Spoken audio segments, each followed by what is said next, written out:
Alors bonsoir à toutes et à tous, bonjour également puisqu'on a la chance d'avoir Rav Kremezi en direct de Montréal. Donc nous, Israël, avec Rav Nissim Haddad. Alors on a la chance, si Dieu veut, de lancer un nouveau concept pour Torah Box, à savoir des émissions d'actualité sur des thèmes brûlants, voire très brûlants d'ailleurs, qui nous seront proposés par le public de Torah Box au fur et à mesure.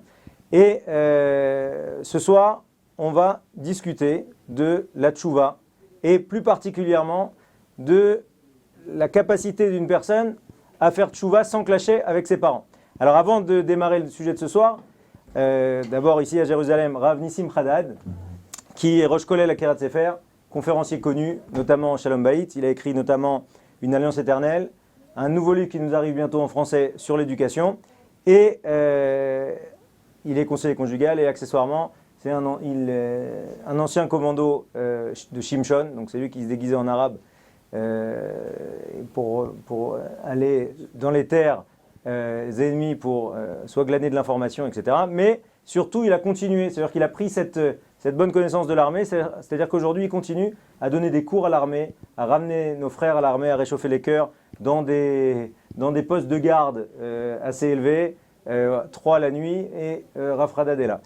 De l'autre côté, on a la chance d'avoir Rav Kremezi depuis Montréal, Rav Kremezi bien connu chez Torah Box, puisque avant tout, aujourd'hui, c'est lui le responsable de la ligne d'écoute. Alors pour ceux qui ne savent pas, Torah Box a lancé une ligne d'écoute pour les gens qui ont un souci important et qui ne savent pas vraiment vers qui se tourner. Et donc ça fait quelques mois, presque un an, je pense, que la ligne d'écoute a été lancée, notamment sous l'auspice de Rav Kremezi, qui traite de toutes sortes de questions, qui réoriente surtout les gens, et parallèlement à ça, Rav Kremezi qui donne beaucoup de conférences et qui intervient sur tout type de sujet. Comment faire tchouva sans clasher avec ses parents? Évidemment, c'est une question qui est extrêmement prégnante, qui revient énormément, à savoir que quand quelqu'un finalement décide de se conformer aux lois de la Torah et décide de modifier sa façon de s'habiller, de modifier sa façon de manger, surtout, on verra, mais c'est un des points très problématiques, eh bien, malheureusement, il en vient à aller contre une certaine façon de vivre, une certaine façon d'être de ses parents, et souvent, ça ne se passe pas très bien. Donc, c'est ce qu'on va essayer d'aborder ce soir. Il y a marqué que devant un Baal Tchouva, personne ne peut se tenir. D'accord? Donc ça, je nous explique que la force du Baal Tchouva, c'est qu'il est tellement entier dans ce qu'il fait. Alors, il y en a qui expliquent comme il est encore pas parasité par rien. Donc, du coup, finalement, même un tzaddik gamour ne peut pas se tenir à côté de lui. Et alors,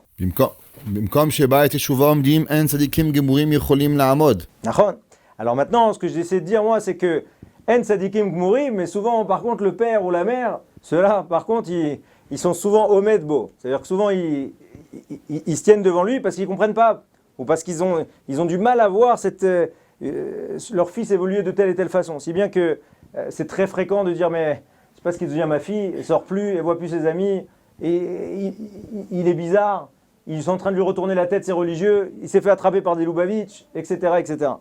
Donc du coup, la première question que je vous pose, on va vous donner la parole, Rav Haddad, c'est finalement jusqu'où, est-ce que c'est, plus exactement, est-ce qu'on peut dire de façon évidente qu'un Baal Tchouva, nécessairement, il va à l'encontre du chemin fixé par ses parents? Évidemment, on parle de quelqu'un qui sort d'une famille qui n'est pas religieuse. Est-ce que, fondamentalement, il ne peut être qu'en opposition? Non, il faut comprendre une chose, c'est que même dans les familles, dans les personnes qui font teshuva en général, et c'est pas seulement dans la teshuva, prenez quelqu'un qui est issu d'une famille pauvre, et qui décide maintenant d'aller vers la richesse, de devenir médecin. Son père, il était quelqu'un qui travaillait dans les chantiers, et il décide de changer de direction, d'être médecin, d'être docteur, de faire des grosses études et tout ça. Donc, automatiquement, qu'est-ce qui se passe? On ne va pas dire maintenant, celui-là, il est en train de changer la direction de ses parents. Il évolue sur ce qu'il a reçu. C'est-à-dire qu'il a reçu ce qu'il a reçu de ses parents, il a acquis, il a pris son bagage, et avec ça, il essaie d'évoluer. Donc, de son côté à lui, il n'est pas à l'encontre de ses parents. Le problème, c'est que les parents ne peuvent pas accepter quand ça va à l'encontre quand ça leur dérange. Par exemple, en général, dans la Torah, dans les mitzvot, etc., qu'est-ce qu'on voit? On voit que les parents, ils sont pas d'accord. Tout simplement pourquoi? Parce que Parce qu'ils pensent que leur enfant, il vient, il leur admet des choses et leur demande toujours de... Enfin, quelque part, ils remettent c'est pas qu'ils remettent en cause, c'est que presque ils leur proposent un nouveau modèle. Exact. Donc ça, c'est contradictoire. Ouais. Rav Kremizi, qu'en pensez-vous? Tout d'abord, je pense que le sujet, il est très fort parce que je vois que la Torah, elle-même, elle s'est posée cette question. La Torah, d'un côté, elle dit qu'il faut écouter Akadosh Baruch Hu, Anochi Hashem Elokecha lo yeh. De l'autre côté, la Torah dit Kabet avicha vet imecha. Et la Torah, elle a eu besoin de nous donner des gdarim en disant Ish imo ve'aviv tiraou, vet shabtotai tishmaru. Ton père et ta mère, tu vas craindre, et tu vas garder aussi les lois d'Akadosh Baruch Hu. Et la Torah nous dit, Chachamim nous disent que quand il y a Kibud Avaim et de l'autre côté Shmirat HaMitzvot, alors il y a des priorités. Du fait que la Torah elle est venue nous sonner l'alarme en nous disant attention, il peut avoir un problème, ça veut dire que déjà le problème il est réel. Et que le problème, il est un problème on ne peut pas, et c'est inévitable d'avoir cette question. Très souvent, les Baal Teshuvah... La Torah, elle prévoit déjà la confrontation des points de vue. Exact. C'est pour ça que la Torah, elle vous dit pas qu'il faut respirer. La Torah, elle vous dit pas qu'il faut aller faire les courses. Pourquoi? Parce que ce qui est normal, la Torah n'en parle pas. Mais la Torah, elle vient nous avertir et nous prévenir où on pense déjà qu'il va y avoir une difficulté. La première chose qu'il faut savoir, c'est que très souvent, les Baal Teshuvah pensent que leurs parents, ils sont bizarres, ils comprennent pas, ils sont pas normaux, malheureusement. Mais du fait que la Torah nous dit attention, quand tu vas faire tes chouvas, tes parents vont se poser des questions. Donc ça veut dire que déjà, j'ai un père normal, j'ai une mère normale, j'ai des amis normaux, je vis dans un système qui est normal, et c'est à moi de venir et de faire attention à comment réagir à ces difficultés. Donc, mais déjà, si on sait... Vous dites en substance, vous dites c'est inéluctable. C'est pratiquement inévitable.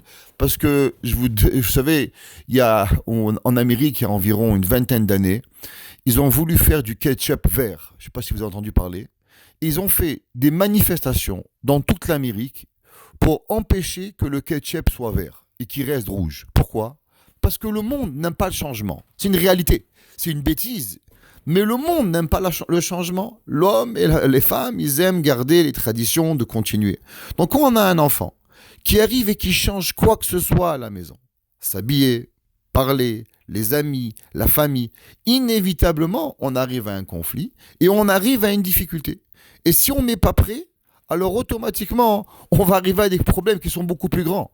Mais je pense que le fait de savoir que chaque Baal Teshuvah, chaque personne qui passe par le système, il va automatiquement et obligatoirement être affronté à une difficulté plus ou moins grande ou petite, mais déjà que je vis dans un système normal, déjà ça apaise et ça fait calmer un petit peu l'ardeur du Baal Teshuvah. Donc c'est la première chose que j'ai à dire. Pour vous résumer, vous dites c'est inéluctable, mais ce qui est inéluctable aussi, c'est de comprendre que c'est inéluctable. Donc en fait, vous dites que fondamentalement, on n'a pas des parents anormaux, des amis anormaux, c'est juste qu'on franchit un cap, on va vers un chemin tel que fondamentalement il y aura un décalage. Et là, Rav Nissim Khada, depuis tout à l'heure, il bout dans sa chaise, on vous écoute. Non, je pense que le fond du problème, c'est que les parents, ils sentent une déception dans l'histoire. Une déception dans laquelle moi je ne pensais pas que mon fils il allait être comme ça. Et je le voyais complètement différemment. Maintenant, ces déceptions en général, ce qui est vraiment problématique, c'est que quand on fait teshuva, là c'est une vraie déception, parce que ça va à l'encontre de mon quotidien, de l'environnement que je vis, et que quand l'enfant, des fois même, il dévie complètement, il va dans un autre cap, il est dans une autre histoire, là-bas, il y a moins, on est plus tolérant, on comprend mieux les choses. Là, ça nous dérange pas tellement parce que ça va pas à l'encontre de notre vie de tous les jours. Mais quand il vient et l'enfant, il me dit, mais enfin, en fait, ton papa, tu t'es trompé complètement. Vous êtes complètement à côté de la plaque. C'est-à-dire que l'enfant qui fait teshuva, c'est comme s'il disait à son père, papa, tu t'es trompé, t'es complètement à côté. Donc quand ça vient à l'encontre de ça, alors je sens, c'est comme si je me sens tellement Trop remis en déçus, question. trop remis C'est en trop question. C'est trop fort. Et Alors, en fait- et les parents ne peuvent pas accepter ça. Donc, ils sont toujours, ils sont en opposition à chaque fois. Et ils essaient de se battre contre ça parce qu'ils ne veulent pas changer leur façon de vivre. C'est tout simplement. En fait, s'il est en boîte de nuit tous les jours jusqu'à 4 Alors, heures du mais ça, matin c'est et aucun qu'il problème. revient- Alors, et qu'il j'ai revient déchiré, aucun problème à la avec limite, ça ça. lui passera. Ça lui passera. Le problème, c'est qu'une fois qu'il il a pris la pente de la religion, Ah bah c'est fini. C'est-à-dire que c'est pas ça, tu me remets en cause. C'est-à-dire que tout ce que je t'ai donné, il n'y a rien qui vaut. Et plus que ça, c'est que même les petites choses, tu me remets même les choses que je t'ai appris au niveau de la Torah, tu me les remets tout en question. Tu me dis non, mon rabbin il m'a dit comme ça, mon rabbin il dit comme ça. Et c'est ingérable. Mais en vérité, d'où ça vient? Ça vient de la mauvaise foi des parents d'accepter la réalité, le changement d'un enfant. C'est ce que j'ai dit au départ. Ça veut dire que si les parents comprenaient que l'enfant, en vérité, il est là pour évoluer, prendre un bagage que je lui ai apporté, et avec ça, il évolue. De la même façon que j'ai donné l'exemple au niveau du pauvre. Le type, il vient, il a reçu, la personne, elle a reçu, elle a travaillé un petit travail quand il était... C'est une personne qui a travaillé dans les chantiers et tout ça. Et que maintenant, son fils, il est dans les grandes études, les grandes choses. Donc, il a changé totalement. Mais qu'est-ce qu'il a fait? Il a reçu de ses parents, il a vu que ses parents, c'était des pauvres. Il dit, mais je veux pas être comme ça. Donc, qu'est-ce que tu es en train de me... Je dois être déçu parce que tu as changé le chemin. Pourquoi? Parce que tu n'es pas venu un ouvrier dans un chantier. Non, je suis content parce que tu as évolué. Donc, je vois que tu as pris ce que tu reçois. Tu as pris avec toi, en tant que bagage. ouais, mais alors attendez. Si je résume, vous me dites, pour l'argent, ça se comprend parce que finalement, il trace un chemin qui est dans une logique capitaliste, Eh ben, c'est juste- quelque chose de bien. Voilà. Mais que dans un truc de Torah, mais peut-être qu'ils sont de bonne foi. Mais Peut-être qu'ils pensent juste- réellement de bonne foi, les parents, Oui. qui va se couper du monde réel, qui va se couper du monde du travail, parce que par exemple dans les affaires, on sait très bien que si on n'est pas à table, on ne fait pas de repas dans les affaires, ou on n'est pas prêt à aller sur des horaires un peu difficiles, on ne va pas dire que, attendez, mardi, mercredi c'est Soukot, jeudi c'est ça, Alors, etc. juste- alors, il va alors, se priver, Razak, alors, il va se Razak. priver peut-être justement de bonnes places. Que derrière, ils ont tous un cousin qui fondamentalement, lui, il parle plus avec personne, et il vient même pas aux fêtes familiales, et il mange même plus chez ses parents. Et donc ils sont de bonne foi, ils n'ont pas envie de perdre leur fils. Ce que vous en dites, Rav Kremezi. Je suis tout à fait d'accord avec vous. Et je pense que beaucoup de ce problème et cette difficulté que le Baal Teshuvah il ressent, il n'est pas la faute du Baal Teshuvah, parce que c'est pas la Teshuvah qui est en cause. La Teshuvah, elle est normale, le sentiment d'une personne qui a ressenti à Kadosh Baruch ou qui veut être mitkarev, il n'est pas va se rapprocher. éteignable. Maïm rabim lo yichlu lechabot et hava, et on peut rien faire. Mais avec des années d'expérience où on remarque la difficulté, elle est que les parents se sentent plus en communication avec leurs enfants. Énormément de personnes qui font tchouva ont le sentiment que leurs parents vont plus les comprendre, que leurs parents vivent dans un différent monde. Et ils vivent et ils font certaines choses qui sont totalement, peut-être, a priori, difficiles à comprendre. Exemple, vous avez parlé des amis.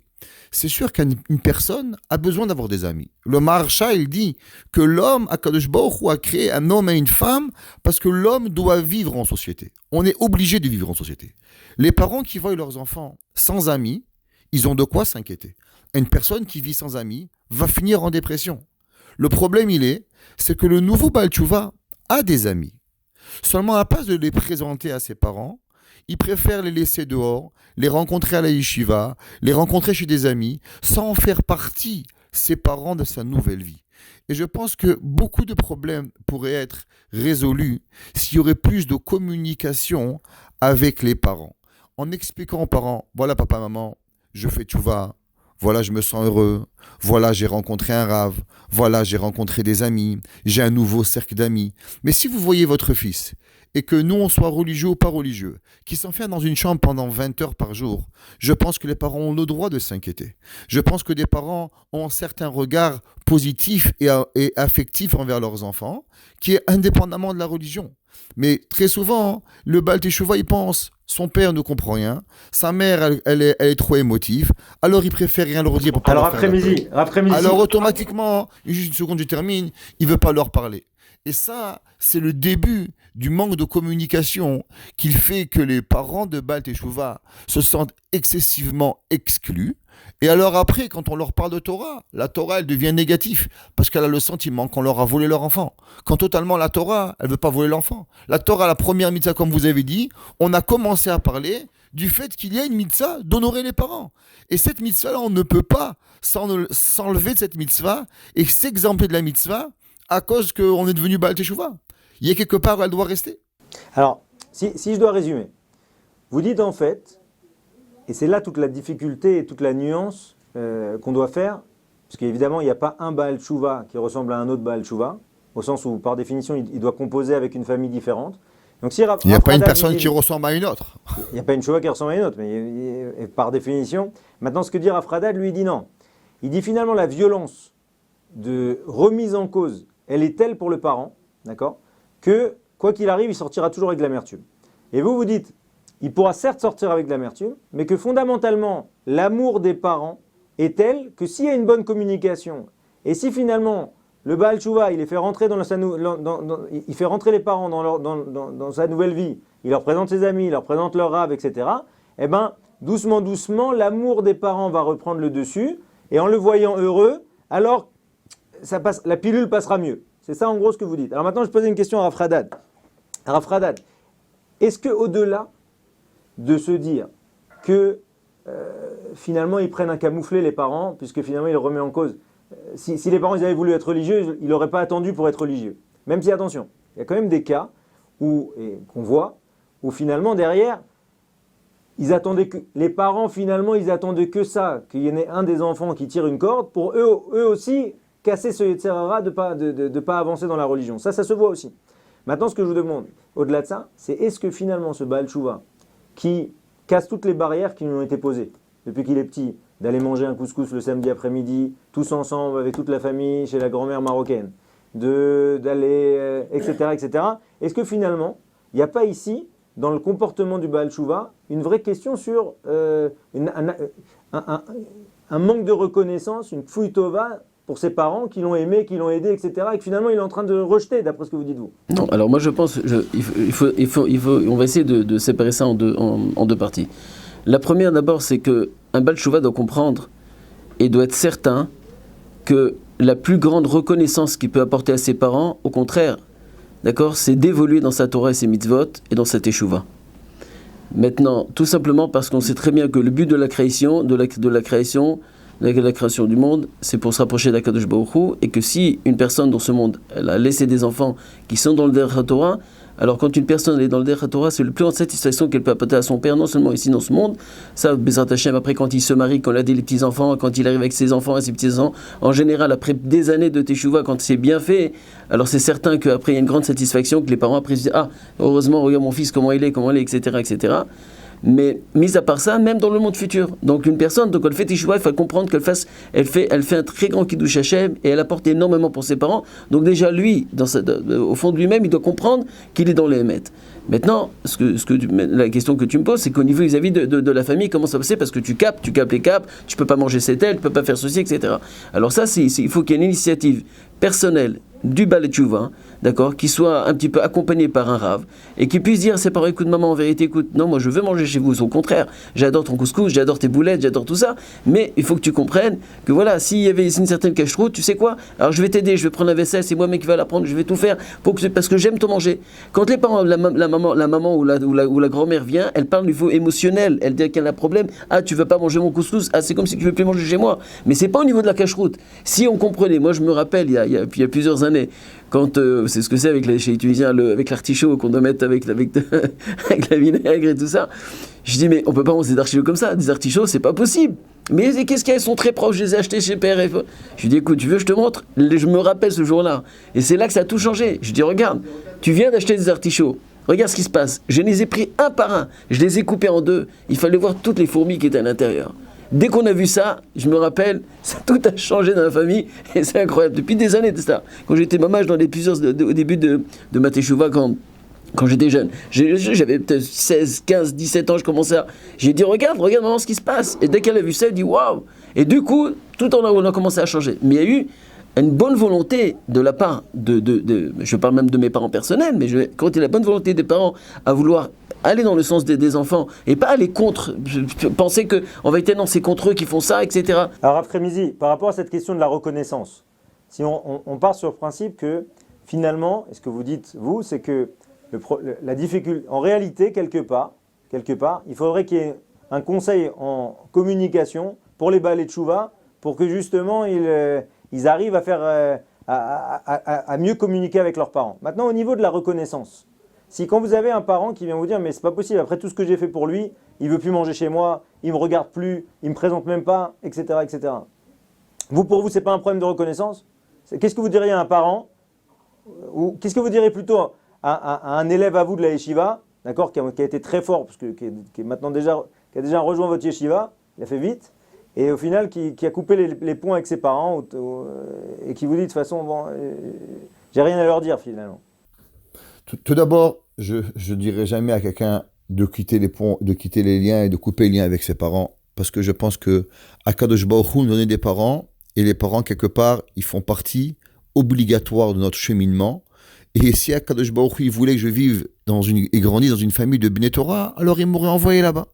Si Hachem m'a envoyé dans telle famille avec un père, docteur, plombier, whatever, qu'est-ce que c'est, pas important qui il est, il m'a envoyé là, c'est que j'ai besoin de tout ça pour arriver à qui je suis. Donc d'abord, je ne peux pas renier d'où je viens, c'est impossible, c'est le premier point. Le deuxième point, je pense que Rav Haddad a dit 2 points qui sont très importants et que je voulais aborder. La première difficulté des Baal Teshuvah, d'abord, c'est qu'ils n'ont pas de Rav. Et malheureusement, ça leur cause énormément de problèmes personnels. Quand ils se marient, ils veulent faire tout et n'importe quoi. Et quand on n'a pas un Rav, alors on n'a pas des critères. La Torah nous dit si on n'a pas un Rav, et la première question qu'on doit avoir quand on fait tchouva, c'est qui ton Rav? Si on commence un peu à apprendre chez Breslev, un peu chez Lubavitch, un peu chez Litaï, un peu à Bnei-Brak, un peu à Jérusalem, un peu chez Satmar, on va finir à l'asile psychiatrique. D'abord, ça c'est un manque de vision dans la vie. Comme le Rav il a dit, Rav Haddad, tout à fait d'accord avec lui, que d'abord il faut avoir un Rav. Il faut qu'un Rav, quand on fait une tchouva, on se met avec un Rav et on suit le Rav. Qu'est-ce qu'on fait? Très souvent dans la Torah, il y a des halachot, il y a des chumrot, il y a de la chassidoute, il y a des fois des coulottes. Et je pense quand on arrive avec des parents, quand on veut les amadouer, d'abord il faut savoir sur quoi on doit être makpid, sur quoi on ne doit pas être makpid, sur quoi quand je serai chez moi à la maison je peux faire, et quand je ne suis pas chez moi à la maison, alors je n'ai pas à le faire. Le Rav Haddad dit aussi qu'il a expliqué à ses parents certaines choses. Ça veut dire qu'il n'est pas venu, il a dit on mange plus d'artichauts. Il est venu, il s'est assis avec eux, il leur a expliqué du comment, du pourquoi. Et si on ne sait pas le comment, du pourquoi, alors on peut dire à ses parents, je ne sais pas, bonne question papa et maman, je vais aller me renseigner et je vais te revenir avec une réponse. Les parents, ils pensent que le jour où on fait tchouva, alors on a la réponse à toutes les questions du monde. Le Baal tchouva doit aussi avoir de l'humilité, de savoir qu'il ne connaît pas tout. Et que quand ses parents disent pourquoi on ne mange pas du pain à Pessah, tu sais pas, je sais pas moi non plus. Laisse-moi quelque temps, je vais aller voir le Rav, je vais demander la question. Le Shabbat après, on revient à la maison et on peut expliquer à ses parents. Même si on mange pas chez ses parents parce qu'ils mangent pas kasher, mais il y a des façons de boire un café, il y a des façons de pouvoir leur parler, il y a des façons de comment leur dire, comment le Rav Haddad il a dit, c'est que le but c'est que les parents c'est pas le couscous. Le but c'est que les parents ils veulent rester connectés avec ses enfants et avec son fils et avec sa fille. Donc si on met ces 3 principes de base, numéro 1, avoir un Rav, numéro 2, expliquer quand on connaît les réponses, et numéro 3, au moment où on n'a pas la réponse, je pense d'aller dire à ses parents, vous savez papa et maman, vous avez raison, j'ai écouté, je sais pas, je vais aller me renseigner, et quand l'enfant il revient avec une réponse claire et précise, alors les parents ils écoutent, ils comprennent que c'est pas de la fougue et c'est pas juste de la volonté de l'aller dans n'importe quoi.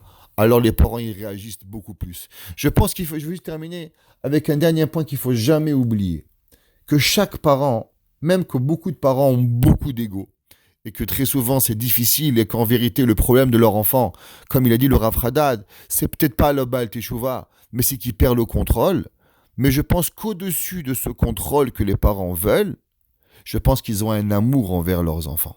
Et cet amour, il est tellement grand que si on arrive à pouvoir le canaliser, c'est sûr que les parents ils sont capables d'accepter. Je n'ai pas dit tout, mais au moins d'avancer et de pouvoir laisser tranquille leur enfant à certaines limites. Rav Haddad. Non, vous savez, moi on m'a appris, il y a 2 sortes de sports. Il y a le karaté, il y a le judo. Le karaté, c'est taper dedans. Le judo, c'est prendre la force de l'autre pour essayer de le diriger suivant ta force à toi. Et donc, avec les parents, il faut savoir une chose. Et je pense que même, on s'adressait aux parents, que, Baruch Hashem, vous avez des enfants. Si maintenant on parle aux enfants qui sont partis devenir, où ils sont partis en Inde, ils sont partis à droite, ils sont partis où? Ils essaient le petit patrimoine, les petites valeurs que vous leur apportez de Torah, c'est ça qui vibre dans leur cœur, qui leur donne la possibilité de faire des choix. Là, je suis pas d'accord. Le type qui est dentiste, d'accord, qui a créé un très beau cabinet de dentiste pour son fils. Ça veut dire toute sa vie, il lui a créé un truc avec trois. Je l'attendais, il lui a fait 3 chaises.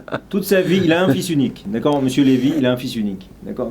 Depuis qu'il est petit, qu'il a 8 ans. D'accord, comme les Giscard d'Estaing qui doivent tous faire polytechnique, lui, il devait être dentiste. Maintenant, il dit écoute, papa, tu sais, ça m'intéressera beaucoup, mais finalement, j'ai décidé de ne pas être dentiste. J'ai décidé d'exploiter les choses dans la bouche, mais ce qui sort de la bouche.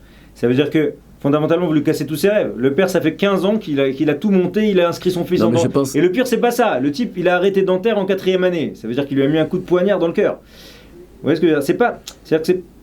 C'est pas si simple. Maintenant. C'est pas si simple ce point-là. Maintenant, juste avant je voudrais qu'on avance sur d'autres points.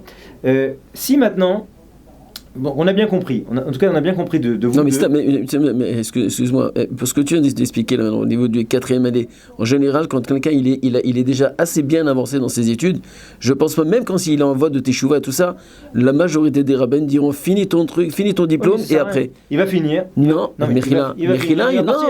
il y en a beaucoup qui ont fini leur diplôme. J'en connais beaucoup à Kiryat Sefer et partout, même dans le monde, hein, qu'ils ont fait teshuva et qu'aujourd'hui ils étudient, ils font presque 3 sdarim et ils ont une partie, c'est une parnassa qu'ils ont essayé, ils continuent.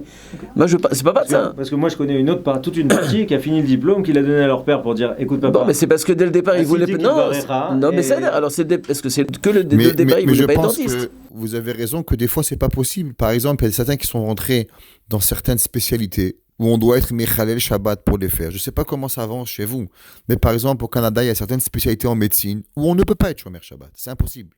Ça veut dire que si un père, il voulait avoir une spécialité, on va dire un exemple, en cardiologie, et la cardiologie, elle est dans l'impossibilité d'être Shomer Shabbat, et que l'enfant, maintenant, il devient Shomer Shabbat, il va dire quoi? Je vais finir encore 2 ans de Chilul Shabbat, et après, je vais aller à la Yeshiva.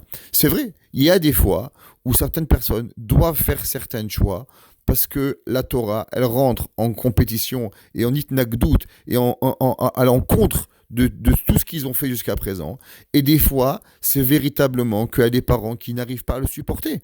Mais ça, c'est des réalités. Et là, des fois, on ne peut pas le terminer. Là, on en revient à ce que vous avez dit au début. Au début, vous aviez repris le passage dans la Torah où on voit que le respect du Shabbat, il est collé au respect de son père et de sa mère. Exact. Donc ça veut dire qu'il y a des fois où il faut savoir. Mais ça va être le rave. Maintenant, moi, ce que je voulais savoir, moi, je voulais votre avis sur les petites choses. C'est-à-dire que, à la limite, le point de Mechalel Shabbat, quand on est interne en médecine, ça on l'entend bien. Maintenant, les gens qui vont plus manger chez leurs parents ou qui vont faire un scandale parce que le père il a coupé du papier toilette ou qu'il lui a donné une cache-route moins bonne ou à minima qu'il allait manger un peu chez ses parents, même s'il mange pas complètement. Alors, je prends la parole même qu'on ne me l'a pas donnée, mais je vais vous dire seulement ce qui est rapporté au nom de Rav Shlomo Zalman Auerbach. Rav Shlomo Zalman Auerbach, il avait un élève qui lui a demandé cette question clairement. Lui, il mange, on sait, en Israël, vous avez plein de hashgachot, badatz, bet Yosef. Donc, il y avait ces talmidim que, bien sûr, il mangeait que les meilleurs hashgachot. Et il était invité chez ses beaux-parents. Et que quand il était chez ses beaux-parents, la hashgachot était rabbanout. Donc, l'élève demande à Rav Shlomo Zalman, qu'est-ce que je fais quand je vais chez mes beaux-parents?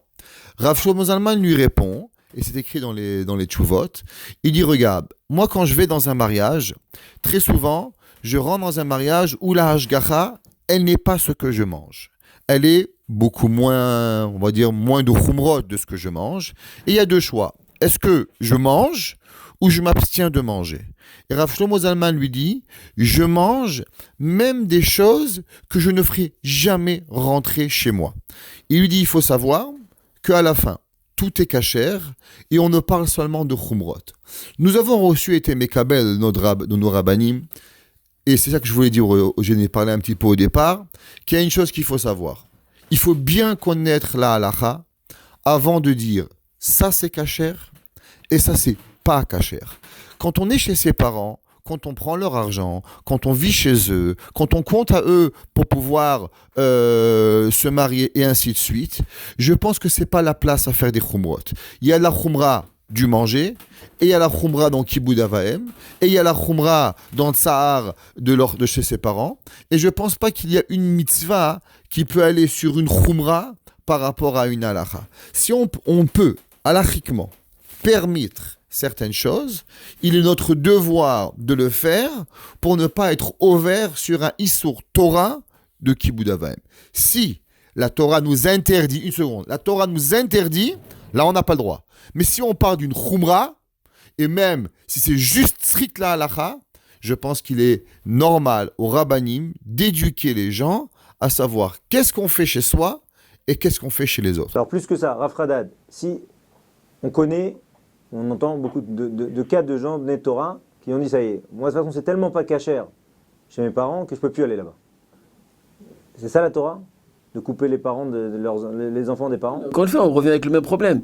D'abord, ce que le dit Rav Kemzi. Même s'il n'y a rien de cachère, c'est ça ma question. Il n'y a rien, vous pouvez rien manger là-bas. Ça veut dire même ça veut dire qu'il y a l'eau, il y a un peu de fruits, et voilà ce que vous pouvez manger. Alors demain, tu parles vraiment qu'il n'y a rien de caché. C'est pas qu'on arrive là, c'est un peu rabbanout. On parle pas de quelqu'un qui est rabbanout, machin. Alors la fin de l'histoire de Rav Shlomo Zalman Auerbach, là-bas il dit, parce que la mitzvah de faire honte, la avera de faire honte en public, de ne pas manger, etc., elle est beaucoup, beaucoup plus lourde que celle de manger une cacheroute plus faible. Mais en tout cas, maintenant, on parle d'un cas où ils ne mangent rien, d'accord ? Mais mieux que ça, la mère, elle est mariée avec un goy, ils font rien, d'accord ? Et lui, il ne veut plus aller chez lui. Non, c'est sûr, c'est certain que ça pose un très très grand problème, d'accord ? Mais chaque cas doit être géré parce que c'est tellement fin. Là. Est-ce que les parents maintenant, si maintenant je vois que les parents ils veulent rien entendre, ils veulent rien changer, ils veulent rien, et il y a des choses qui se font là-bas, tu vas pas me dire quoi faire, tu fais ce que tu veux, c'est ta vie. Donc on voit qu'il n'y a même pas le minimum de maturité au niveau des parents, de un peu de regesh, un peu de souplesse pour pouvoir se rapprocher de leurs enfants. Donc ils veulent absolument, parce que en réalité, c'est pas seulement que les enfants remettent en cause, ils remettent en cause même leur vie, c'est-à-dire même leur vie conjugale. Une fois, il y avait une personne qui est venue qui m'a dit, écoutez, j'ai un grand problème avec mon fils. Je lui ai dit, c'est quoi le problème ? Eh ben, écoutez, il était marié avec une non-juive, et il a dit, écoutez, moi j'ai mon fils j'ai divorcé, je vis avec une non-juive, je vis avec une non-juive, et j'ai un problème, c'est que mon fils a connu une non-juive aussi, et il veut se marier. Je lui ai dit, alors c'est quoi le problème ? Alors il me dit, non mais, comprenez, moi je me suis marié avec une juive, mais aujourd'hui, je ne vis pas avec une juive, mais j'ai fait ce que je devais faire. J'ai apporté des enfants juifs. Mais là, mon fils, il est avec une non-juive. Vous comprenez pas ? Je lui dis non, je comprends pas, c'est quoi le problème ? Je lui dis bon, Hachem, il n'est pas avec un homme, qu'il n'est pas avec un chien, qu'il n'est pas avec un chat. Je sais quoi le problème ? Je dis que vous-même, vous avez. Mais oui, donc il faut que eux-mêmes, tu comprends ? Si je vois des parents qui sont mamash, alors là, la meilleure chose pour pas confronter le problème de Kibbout Urim, c'est de les respecter, ni de les insulter, ni de leur énerver et tout, mais dire maman, écoute, il y a un problème. Je ne peux pas, c'est pas possible. Je voudrais tellement manger ton manger, je voudrais tellement être proche de vous, mais qu'est-ce que je peux faire ? Je peux pas faire autrement. C'est-à-dire que je peux pas manger ici. Je peux pas, quoi que ce soit. Non, mais encore une fois, vous rajoutez, et c'est ça qui est important, c'est ça qui est intéressant, vous rajoutez quand même, j'aimerais tellement manger chez toi, j'aimerais. Donc on en revient au point de Rav Kremizi, qui est de dire que finalement un Baal Tshuva qui veut que ça se passe bien, il doit devenir expert en communication. Déjà, non, ça revient au même point qu'on a dit, que c'est qu'un Baal Tshuva, c'est indispensable qu'il ait un Rav avec lui, qui lui dise exactement comment faire dans chaque point. Et il y a des fois que Bémet, il n'y a pas le choix. Moi, je sais qu'il y a des enfants qui arrivent à un stade où que les parents et les enfants, ça devient la guerre, c'est vraiment une guerre, c'est c'est des insultes, alors, imagine un peu, c'est que chaque fois que tu es là-bas, ça se termine en des disputes. Et il y a un problème de Kibbout Urim. Alors, il faut éviter, qu'est-ce qu'on peut faire ? Si tu vas à chaque fois là-bas pour disputer, comment on fait ? C'est très grave. Le Rav Hadad dit un point très important, c'est que c'est vrai qu'il faut être expert en communication, mais je pense aussi que les parents, ils doivent aussi un peu faire leur part. Ça veut dire que, par exemple, acheter une pizza au coin de la rue où l'enfant peut manger, c'est pas compliqué. Ça veut dire que les parents aussi, ils doivent aussi un peu mettre du leur. Mon fils, il est religieux, je suis pas religieux. Ben, on va manger dans du papier. On peut commander une pizza. On peut s'arranger. Ça veut dire que si on attend que parce que le fils, il est religieux, c'est à lui à faire à se casser en 1000 morceaux et moi, je fais rien. Ben, c'est pas de la communication, ça. Ça, on parle de l'abus déjà. Ça veut dire qu'on s'impose. Je pense que chaque parent est une personne qui est digne d'être un adulte, il doit comprendre que moi j'en fais un peu vers toi, et toi tu peux en faire aussi un petit peu vers moi. Ça veut dire qu'à la fin, j'ai choisi ma vie, j'ai choisi ma façon de faire. Quand je viens te voir, alors ou bien j'amène à manger, ou bien c'est moi qui commande la pizza, tu me sors un en papier, il y a des moyens de faire. S'il y a de la volonté de chaque côté, et on n'est pas arrivé à un conflit entre les deux parties, c'est très facile à s'arranger. Comme je disais au départ, prendre un café, commander une pizza, aller dans un restaurant, avoir une vaisselle différente. Il y a beaucoup de parents, croyez-moi, qui ont fait énormément pour leurs enfants parce qu'ils voulaient rester connectés. Maintenant, si un parent, la communication avec son fils et l'amour avec son fils, il est moins important que son ego, alors c'est pas un problème de Baal Tshuva, c'est un problème psychiatrique. Il faut qu'il va se faire soigner, à savoir qu'est-ce qu'il préfère, son ego ou ses enfants. Et s'il a choisi son ego, alors on peut rien lui faire aussi. Je pense que si ça se passe avec le respect, avec un rab, avec la gentillesse, et que le parent, il reste encore dur comme une barre de fer, alors c'est pas un problème de tchouva ou pas tchouva, c'est un problème que le père c'est un dictateur, ou que la mère elle a une façon de voir le monde qui est que la sienne, et là on peut pas gérer ce problème.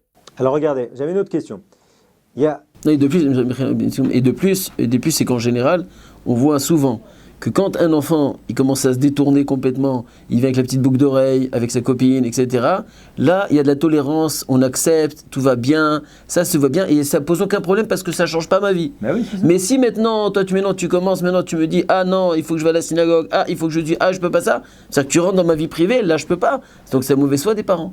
Donc je te dis encore une fois, c'est-à-dire qu'il faut être assez racham pour essayer d'engager ses parents dans cette approche, de les rapprocher. Alors attends, c'est plus que de la mauvaise foi en fait. C'est pas une question de mauvaise foi, c'est une question d'égoïsme. C'est-à-dire qu'en fait, tu me casses dans ce que je suis au quotidien. Et ça, c'est insupportable pour moi.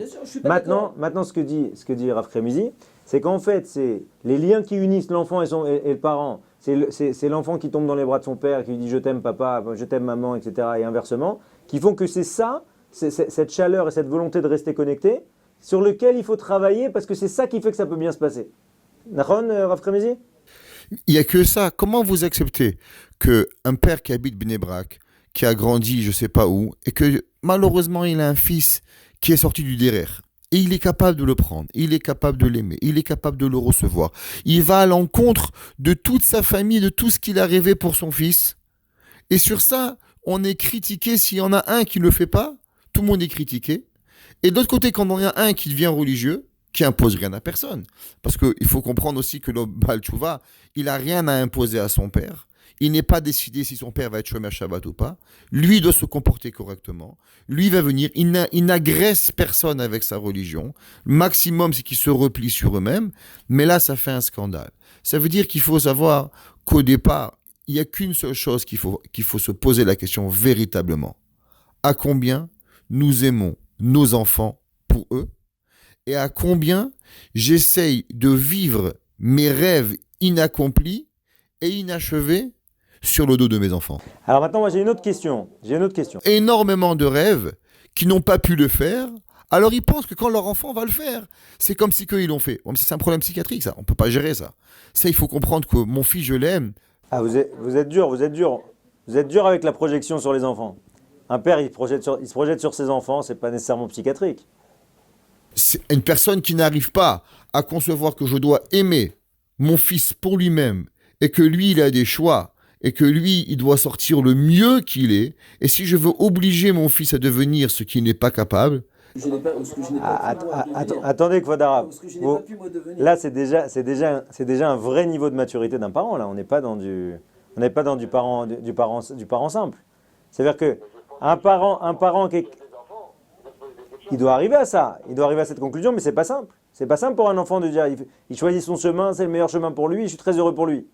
C'est un niveau déjà. À partir du moment où l'enfant il est en sécurité, à partir du moment où l'enfant il est gardé, il mange bien, il boit bien, il a des amis, il fait ce qu'il a à faire. Il veut devenir docteur, médecin, rabbin, shochet, moël, il aura une parnassa, il va pas être un mendiant, il dort pas dans les ponts. En quoi, expliquez-moi, pourquoi des parents ils auraient le droit d'imposer la façon de faire à leurs enfants. Si on n'arrive pas à concevoir que notre rôle en tant que parents, il n'est pas de diriger la vie de nos parents. Notre rôle à nous, chaque enfant qui nous est donné, il a des cochotes, il a des forces, mieux ou moins bien. Il y a des enfants qui ont 20 sur 20, Il y a d'enfants qui ont 0. Il y en a qui sont promus pour être des mathématiciens, d'autres que 2 plus 2, ça... Alors, j'ai une question pour Afradad. Je vous coupe, Raph, parce que le temps file. J'ai une question pour Afradad, parce que lui, Afradad, aujourd'hui, il habite à Kiryat Sefer. Il y a un collègue à Kiryat Sefer. Kiryat Sefer, aujourd'hui, on sait que Bnei Brak rougit à côté de Kiryat Sefer, parce que Kiryat Sefer, aujourd'hui, c'est la ville la plus religieuse d'Israël. Et c'est aussi la ville où, fondamentalement, il y a des gens, et c'est une vraie question, qui se sont tournés vers le chemin de la Torah. Et quand ils voient fondamentalement que leurs parents viennent et vont venir vers Kiryat Sefer avec une maman qui ne sait pas pour qui se couvrir la tête, ça ne veut rien dire, ou pour qui se couvrir les bras alors qu'il fait 40 degrés, ou s'habiller comme le veut la communauté de Kiryat Sefer. Donc, finalement, de plus, le cas d'enfants qui ont honte de leurs parents, un cas qui revient beaucoup, et qui ont honte de leurs parents, qui ne veulent pas que leurs parents viennent, parce que les candidatons, les séminaires, les yeshivot, les ci et ça. À Montréal, je ne vous pose pas la question parce que c'est quand même beaucoup plus cool, mais c'est vrai qu'à Jérusalem, la question est très forte. Parce que finalement, une visite des parents, ça peut être quelque part une remise en question de tout le système, etc. Et plus ils vieillissent, et plus la question de l'éducation, ou du gap, de l'écart entre les grands-parents, ce qu'ils peuvent leur apporter, leur dire, par rapport à une éducation qu'on leur a appris exactement à Kiryat Sefer, Steigen, et comment il faut resservir Boré Olam, etc., etc. C'est une vraie question. Ben, écoute, en vérité, moi je vis Kiryat Sefer, et je peux te dire de façon formelle qu'il y a beaucoup souvent, de plus en plus, il y a des balais de tchouva qui viennent à Kiryat Sefer, des gens qui ont fait des tchouvas, et qu'en général, les parents ne sont pas tellement religieux. Mais quand ils arrivent là-bas, d'abord, ils se couvrent, parce qu'ils respectent l'endroit. Et puis bon, on voit tout de suite que c'est pas le grand-père de la yeshiva, ou le rosh yeshiva, etc. C'est des gens avec une kippa un petit peu de bar mitzvot, qui est sur la tête. Ça se voit très très bien. Mais je pense qu'il y a de plus en plus, il y a une grande ouverture à ce niveau-là, surtout à Kiryat Sefer, où que là-bas, même les chayalim sont acceptés, même les gens qui sont un petit peu comme ça. Alors vous diriez quoi, vous, à ces enfants qui n'osent pas amener leurs parents à la maison? Je dis au contraire, de quoi on doit être fier de nos parents. Parce que tu veux comprendre une chose, c'est tout ce qu'on est arrivé nous-mêmes, même dans notre teshuva, dans notre démarche, c'est suite justement à l'éducation et tout l'amour que nous avons reçu de nos parents. Si on n'avait pas reçu de nos parents, je ne sais même pas si on aurait fait teshuva un jour où on serait arrivé à ce qu'on est arrivé aujourd'hui. Donc un enfant doit être conscient, doit avoir un respect. Il y a marqué dans les Mitzvot Kibbudurim, il faut savoir une chose, qu'au niveau de la Torah, que même une personne qui n'a rien reçu de ses parents, rien que le fait qu'il a mis au monde, et qu'il est dans ce monde-là, et maintenant il peut m'en faire les Torah, les mitzvot, il peut acquérir au monde futur, rien que pour ça, il doit respecter ses parents. Alors d'avoir honte des parents, au contraire, d'être fier de nos parents, et au contraire, eux, ça leur donne une fierté. Voilà, mon fils, il est rabbin, moi, mon fils, il est religieux, au contraire, je vois pas de problème à ça. Rav Kremizi, vous avez comme ça ce genre de cas à Côte-Saint-Luc? Tout d'abord, je pense que le monde en Chutz Laaretz est plus tolérant que le monde en Israël. Donc, je pense que la question, elle se pose pas tellement vrai qu'on vit dans un quartier très froum, Baruch Hashem, où 90% du quartier, c'est des Bnei Torah.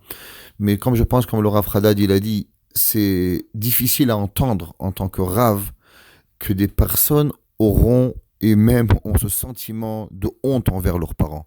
Je pense qu'il ne faut pas avoir honte de qui on est. Chacun de nous, il a grandi dans une famille différente. Un, il est froum, un, il est moins froum, un est traditionnaliste.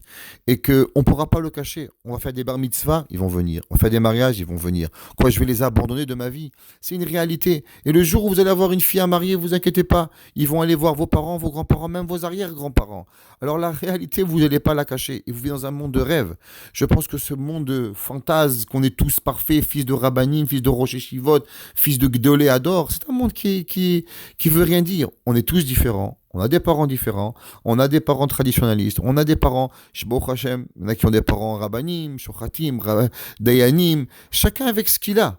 Mais le pire, je pense, c'est d'avoir la honte. Mais comme le Rav Hadad a dit, il y a une chose qu'il faut apprendre. C'est de la même façon que nous, on respecte les gens quand on va chez eux. Je sais pas, chez nous au Canada, par exemple, quand il fait froid, il neige dehors, on enlève les chaussures quand on rentre chez du monde. C'est le respect qu'on donne à l'hôte de la maison. Quand des parents viennent dans un quartier, je pense qu'ils doivent faire attention comment s'habiller. Pas parce qu'on les force, C'est par rapport au respect de leurs enfants, au respect de leurs petits-enfants, qui grandissent dans un monde. S'ils ont un téléphone qui n'est pas caché, un endroit qui est caché, alors on le cache, on le laisse dans la voiture. Si on arrive quelque part, mais ça se fait seulement quand il y a l'amour et la communication. Si chacun de nous, il fait montrer le respect, je te respecte quand je viens chez toi, tu me respectes quand tu viens chez moi, alors automatiquement. Mais si on est en guerre et on est deux clans et personne ne veut s'approcher de l'un de l'autre, alors on ne va pas y arriver. Mais je pense qu'avoir honte de nos parents, chas v'shalom, ça c'est quelque chose d'abominable et ça fait que éloigner les personnes qui veulent se rapprocher à Kadosh Baruch Hu. Mais quand on les respecte, on leur donne l'ahava et l'amour qu'il faut, alors automatiquement on y arrivera. Je finirai juste avec une petite chose. Il y a deux mamar chazal qui se contredisent. Il y a un mamar chazal qui dit Ocher tocher et amitecha afilou mea peamim. On doit faire une remontrance à quelqu'un même 100 fois. De l'autre côté, c'est écrit qu'on n'a pas le droit de dire quelque chose à quelqu'un qui ne veut pas entendre. Alors comment les deux mamar et chazal ils peuvent s'accorder? Shem shemitza lagidavar anishma car lo lagidavar alonishma.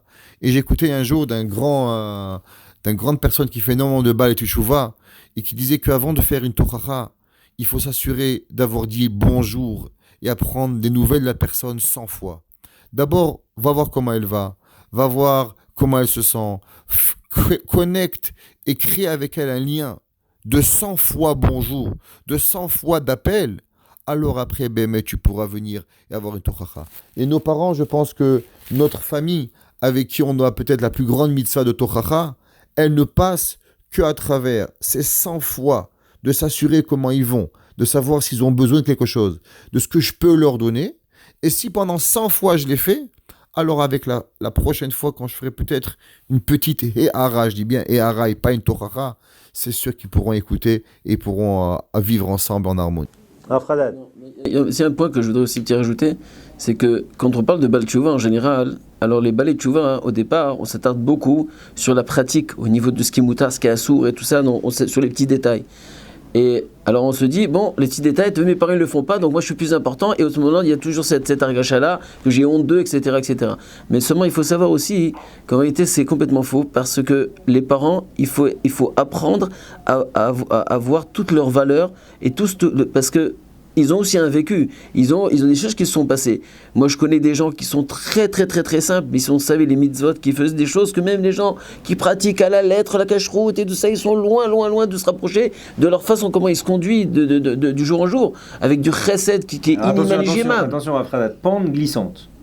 Moi, je suis un juif de cœur et avec tout ce que j'ai. Non, c'est pas ça que je veux dire. Non, c'est pas ça que je veux dire. Je veux dire que voir le bon, apprendre à voir. À découvrir toutes les valeurs de nos parents et à travers ça, justement, développer cet amour, de construire, développer cet amour et de dire en vérité, oh, ok, il reste encore un petit peu. Il y a un petit peu pour évoluer, il n'y a pas grand-chose. Alors, Kvod Rabbanim, on approche de la fin de notre émission. Donc Baruch Hashem, je pense qu'on a abordé pas mal de sujets de façon transverse. Et on connaît chacun d'entre nous des gens pour qui la tchouva, alors naturellement, par essence, comme on a expliqué, quand un enfant, une fille fait tchouva dans une famille, elle remet par définition en question, elle modifie l'équilibre dans la famille. Donc c'est toujours plus ou moins douloureux. Mais par contre, une chose est sûre, c'est qu'il y a des gens qui arrivent à faire passer ça très très bien, ou beaucoup plus simplement que d'autres. Alors le mot de la fin, je voudrais demander à chacun d'entre vous, Rav Kremizi, Rav Radal, quelle est pour vous la bonne recette, d'accord, quelle serait pour vous la bonne recette pour justement faire tchouva sans clasher avec ses parents. Et au-delà de la recette, j'aimerais aussi que vous joigniez à ça évidemment un conseil aux parents, puisque c'est un échange. Rav Kremizi. Je pense les 3 conseils qu'on a donnés, d'avoir la communication, expliquer à nos parents qu'est-ce qu'on passe, notre changement, d'avoir un rave, très important, et le troisième point qu'on pourrait donner aux parents, très souvent les Baal Teshuvah vont dénigrer certaines actions de leurs parents. Et je pense que même s'ils font des erreurs, le dénigrement est la pire des choses qui peut arriver. Il ne faut pas oublier, on ne peut pas dénigrer. L'inverse, ils font beaucoup de bonnes choses. Élever le bien, essayer d'éviter le mal. Et si on garde ces 3 principes, avoir un rave, communication, et de ne jamais dénigrer les personnes en face de nous, alors les gens voient qu'on devient qu'une meilleure personne. Et si les parents ils voient un enfant heureux, un enfant stable, un enfant épanoui, je pense qu'il y a beaucoup, beaucoup de Baal Teshuvah qui pourraient être en très grande position de pouvoir arriver à leur but avec beaucoup moins de difficultés. Et voilà. Ce que je voudrais ajouter pour les parents, c'est que, voilà, je m'adresse aux parents directement, c'est que quand vous avez des enfants qui font teshuva, si vous donnez un petit peu de votre cœur, un petit peu vous mettez à essayer de comprendre un petit peu, aller dans le sens des enfants, essayer de rajouter, de faire en sorte qu'il y ait de l'union dans la famille, de respecter, quand vous avez dans une famille, il y en a 5 ou 10 enfants, ou que chacun il a une autre direction, l'autre il n'y a que les parents qui seront capables de réunir tout le monde, de faire en sorte qu'il y ait du shalom dans cette famille, même s'il y en a 2 ou 3 qui ont fait teshuva, il y en a d'autres qui n'ont pas fait teshuva. Si les parents ils vont être plus du côté de ce côté-là ou de ce côté-là, c'est à eux d'être assez racham, d'être intelligents pour faire en sorte qu'il y ait l'amour et il y ait l'harmonie dans le foyer. Et donc, si vous allez dans ce sens-là, vous verrez qu'en général, tous ceux qui ont fait teshuva et qu'il y a eu beaucoup d'amour, il y a beaucoup de compréhension, alors avec le temps, c'est eux-mêmes qui vont vous apporter une très grande satisfaction, et bien sûr tous les enfants. Mais eux, ils vont pas moins, il va pas moins de satisfaction de leur part,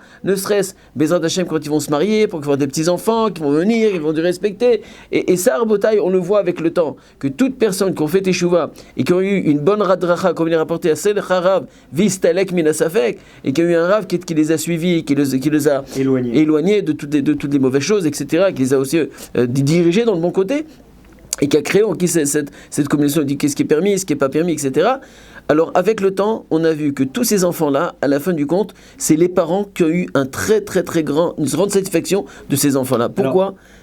Tout simplement parce qu'on voit après, celui-là il est devenu au collège, après il devient rave, après il commence à parler, après on respecte le rave, après même si on parle de, vous savez quoi, des juifs de Kippour, il arrive à Kippour, il arrive dans les fêtes, et tout cas son fils qui arrive, et il commence à faire une dracha à la synagogue, déjà, le rave, oh là là, votre fils c'est magnifique, qu'est-ce qu'il a dit, etc., etc. Et donc on voit après tous ces gens-là qui font du chesed tout autour d'eux, après quand ils arrivent, et ils essaient de s'approcher de ses enfants, ils voient le Rav, et le Rav dit mais quel enfant que vous avez extraordinaire, mais d'où il est sorti, qu'est-ce que c'est que cette histoire? Et ça fait une très grande satisfaction, parce qu'en vérité, au fond d'eux-mêmes, chacun de nous, on veut être satisfait et avoir du respect de nos enfants. On veut recevoir quelque chose d'eux. Et donc, que ce soit un médecin ou que ce soit un rabbin, en fin de compte, à la fin, le kavod, il viendra. Alors, vous avez quelque chose à rajouter dans les 3 ingrédients là, de Rav Kremizi? Non, c'est exactement ça. C'est que ce qu'il faut, c'est au niveau de la communication, ce qu'on a dit. Il faut aussi la bonne volonté des parents des deux, au niveau de la communication des deux, et qu'il y ait un Rav qui les suit. Et Bezrat Hashem, avec ça, je pense qu'il y aura une très bonne teshuva. Et dans le pire des cas, c'est que les parents feront teshuva aussi. Rav Kremizi, on vous laisse le mot de la fin. Je voudrais juste dire une chose, un mahamar de Rav Moshe Soloveitchik, qui habitait Zurich. Il disait que quand quelqu'un fait teshuva, il brûle tellement à l'intérieur qu'il a envie que le monde entier le suit. Et c'est bien. Mais il doit comprendre qu'il y a une semaine, si on lui avait parlé de teshuva, il ne nous aurait jamais écouté. Chacun de nous, quand il fait teshuva, il y a un moment propice pour ça. Et que, Baruch Hashem, telle personne, elle a senti aujourd'hui, il ne peut pas imposer à ses parents, à sa femme, à ses enfants, à tout son entourage, de ressentir ce qu'il ressent. Et qu'il doit comprendre que de la même façon que lui, ça lui a pris X montant d'années pour avoir cette flamme qui brûle, il doit comprendre que les personnes en face de lui, aussi, il leur faut du temps. Et que si il comprend que chacun va avec son rythme, avec la gentillesse, et qu'il n'impose rien, c'est sûr qu'à la fin,